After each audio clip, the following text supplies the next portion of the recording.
It's been a varied career because we started off as leading-edge multimedia artists, but we knew that we had to create a business to create the technology. All right, born in Toronto, Canada, February 3rd, 1959. A virtual reality pioneer, artist, and entrepreneur. And now, to be truthful, I spend 90% of my time is as a businessman helping to run the company.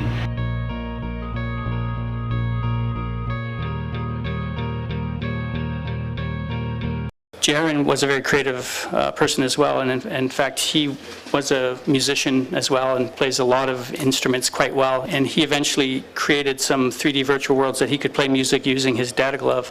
And in fact we a number of times performed at the same event. At the time, the real focus was on the head-mounted displays and data gloves, and we were sort of a secondary note of a different way, alternative way of doing virtual reality.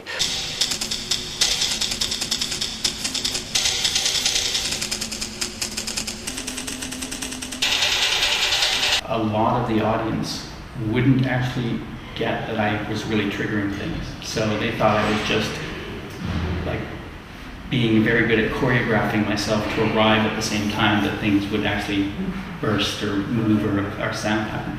And so there would always be this ripple through the audience when they would get that, oh, he's really actually controlling it.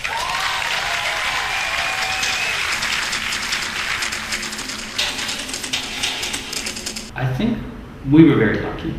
Okay. And we were very naive in that we had no idea what it would take to get from the beginning of what we were doing to where we were going. And me and my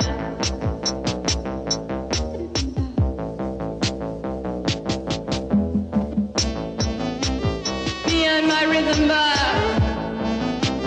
Me and my rhythm box. This combination of the different technologies I'm going to show you are the evolution of that original technology.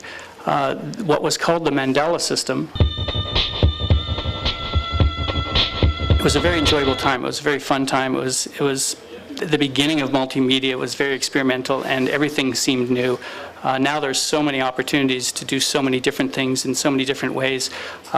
It's a lot of the great things that are happening now are somewhat lost, unfortunately, because there are so many great creative projects that are going on with multimedia. In the beginning, it was a lot of media festivals.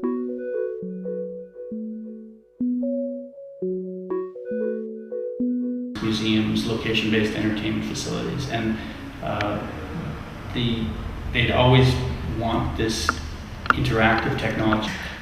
For them, a great technology, because they'd have joysticks and keypads and things, but 10,000 kids later, which probably would only be a month, it would be broken. So here's something that we heard back 10 years later from some of the museums and science centers that are still running our Amiga-based systems, and they've never had problems because no one ever had to touch anything. So the idea of being able to create an interface that with the cameras was the idea, of course, that you never had to really touch anything. And that's still true to today.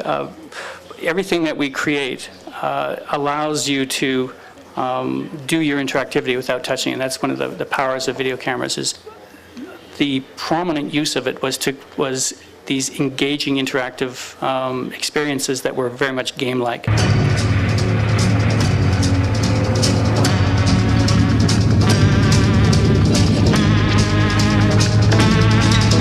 There's a lot of the applications, because of the nature of you being free to move around and not have to wear and touch anything, that were simulations of sports. I'm going to play the basketball application just because it shows the most complexity of the use of the technology. The idea that when you're immersed in the virtual world, you really can use all of your body, and very dynamically we can follow the body. Experience of going one-on-one with some of today's top NBA and WNBA stars. They once again turn to the team at Vivid to deliver the state-of-the-art in full-body immersive virtual reality.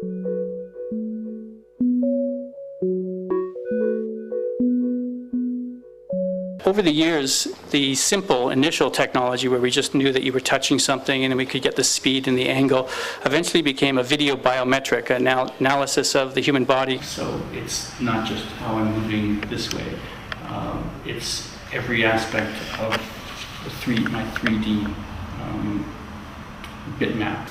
These include features such as our image tracker, virtual goniometer, virtual teacher, visual and audio biofeedback, reporting, and protocol customization. The image tracker allows the camera to automatically find the body part involved in the exercise. The things that we were able to do along the way was to create the technology for a lot of different uses. The first virtual set for production for television, the first interactive floors and surfaces, and the first sort of point and control. All of this happened by about the year 2000. In 2000, we wanted to adapt the technology so it could be used the gesture analysis. So we created things where we used multiple cameras, in this case 2 cameras, what we called our Gest Point technology.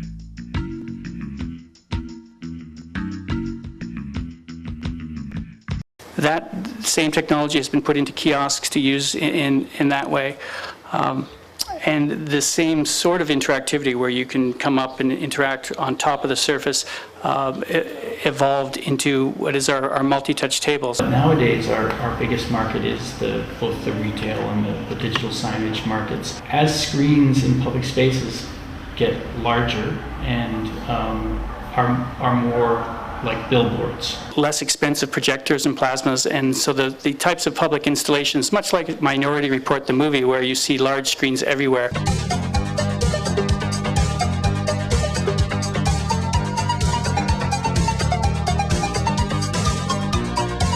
So a lot of these are actually being used as digital signage in public spaces. You know, interaction on the floor of the wall. It's the same system, so it just dynamically changes that, whether it's in the window of the wall of, in this case, an airport, or in the window of a store and people are walking past, it's about picking up their movement and their gestures and letting them interact inside of the environment. An interactive window in a mall, and there was an avatar on the screen, so as you came up, as you walked by the window, the avatar would be talking and saying, hey, come over here.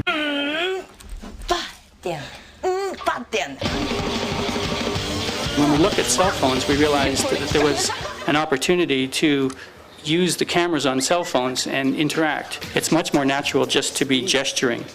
And so what we do is we use the video camera, and we can tell how the phone is moving in relationship to the world. The camera sees the world. It knows that it's moving against the world, up, down, right, left. So in a sense, it's like a 3D joystick in your hand. Docomo in Japan, which is the leading cell phone provider, initially launched our technology on 2 phones and an accelerometer on the other phone, and they worked with us and they created a number of applications.